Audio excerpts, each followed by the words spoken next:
It's already been a year since the world lost Queen Elizabeth II, and Britons still deeply miss their greatest monarch. But while many people are familiar with her achievements and life challenges, only a few know what the Queen's final days and wishes were. Her Majesty dedicated over 7 decades of her life to service.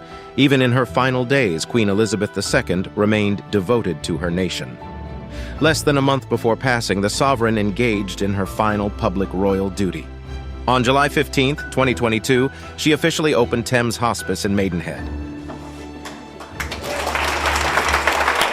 As always, she greeted fans with her kind smile.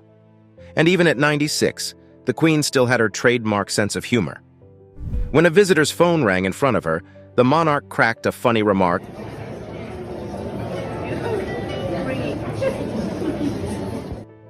The Queen wished to be remembered as full of energy and empathy. Experts suggest that Her Majesty would have wanted to share a few more interactions with her beloved Britons. Nonetheless, the final month of her life fell in August. The royal family had a tradition of gathering in the monarch's Scottish residency in late summer to relax together. In keeping with custom, the Queen traveled to Balmoral Castle at the end of July 2022. However, that time, she skipped an important ritual. Traditionally, the monarch's arrival at the Highlands estate was celebrated with a ceremony. But that year, the Queen refused to do an official greeting in the castle for reasons of comfort. Elizabeth II likely wished to spend some private time with her closest ones. According to the castle staff, Her Majesty invited the full list of her family to Balmoral for several weeks. The Queen even expected Prince Harry, Meghan Markle, and their children to come. She reportedly wanted to spend some quality time with her great-grandchildren Archie and Lilibet, who she only saw a few times. Maybe she felt that it was her last chance to see the little ones. What's more, according to royal insiders, the Queen also wished for her family to make up. She did not want the last years of her reign to be remembered for quarrels and scandals. However, the Sussexes ignored the Queen's wish and didn't accept her invitation. Even without Prince Harry's kids, though, the castle was full of children's laughter.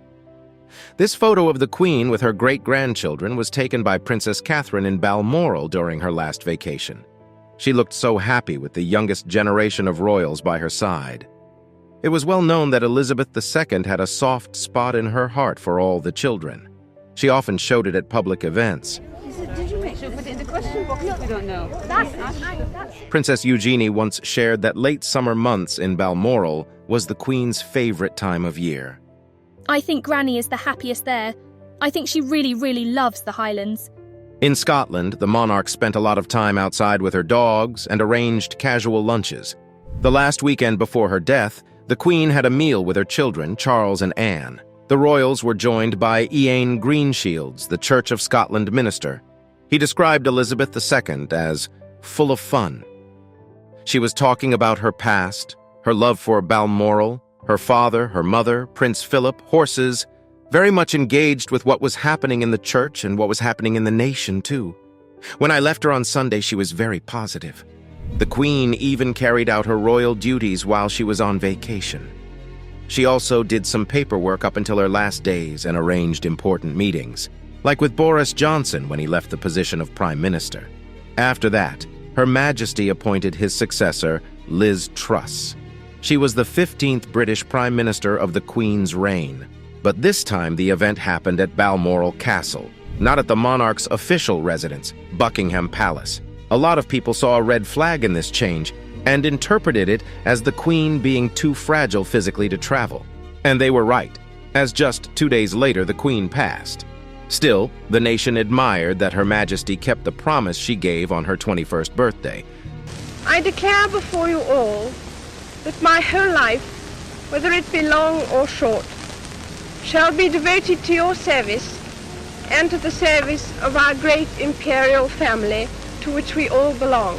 The monarch paid a high price for that in the last days of her life. Not many people know that she was suffering physically. Her Majesty had mobility issues for almost a year. Lots of people associated it with her old age. In fact, insiders claim that the Queen succumbed to a rare form of bone marrow cancer. So she was reportedly in a lot of pain in her back and sometimes couldn't even move. Perhaps that's why Elizabeth II used her late husband's cane for her last public engagements. In privacy, Her Majesty reportedly sometimes used a wheelchair. Her sight and hearing had deteriorated considerably in the weeks leading to her death. Because of such issues, the Queen could be easily confused. The day after she appointed the new Prime Minister, Elizabeth's health worsened. On September 8th, Buckingham Palace released a statement. The Queen's doctors are concerned for Her Majesty's health and have recommended she remain under medical supervision. The Queen remains comfortable and at Balmoral. The children and grandchildren who had left Balmoral by now were all called back. The Queen's successor, Prince Charles, and his wife Camilla joined Her Majesty. Princess Anne was also there, and later Prince William was spotted driving his uncles, Prince Andrew and Prince Edward, and his Aunt Sophie, the Countess of Wessex, into the grounds of Balmoral Castle. So everyone was there for the Queen for her final hours. Charles and Anne did not leave Her Majesty's bedside, and they witnessed Elizabeth II's final breath on the evening of September 8th. We are all devastated by the news that we have just heard from Balmoral. It is a day of great loss, but Queen Elizabeth II leaves a great legacy.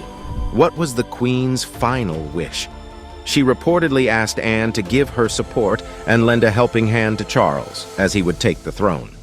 As it was expected from the moment of Elizabeth's death, Charles officially became the monarch of the United Kingdom of Britain and Northern Ireland, as well as the head of state of the Commonwealth countries. He paid a touching tribute to Elizabeth II. Throughout her life, Her Majesty the Queen, my beloved mother, was an inspiration, an example to me and to all my family. And we owe her the most heartfelt debt any family could owe to their mother, for her love, affection, guidance, understanding, and example. Following the tragic news, the British government announced a mourning period of 11 days. Traditionally, Queen Elizabeth's memory echoed through London as Westminster Abbey's tenor bell rang, and St. Paul's Cathedral's bell chimed for an hour. As befits all official events, a royal gun salute also resounded the day after the Queen's death. Queen Elizabeth II's coffin made a journey through Scotland to bid farewell to the people she served. On the final day of mourning, the royal family, parliament members, and those close to the family gathered for the funeral. The solemnity was followed by a private burial at Windsor Castle's King George VI Memorial Chapel, where Queen Elizabeth II now rests for eternity. Her Majesty lies beside her husband of 75 years, Prince Philip, who passed away a year earlier. It was touching for royals fans to know that Elizabeth was reunited with her beloved, who she deeply missed for the last year of her life. Christmas can be hard for those who have lost loved ones.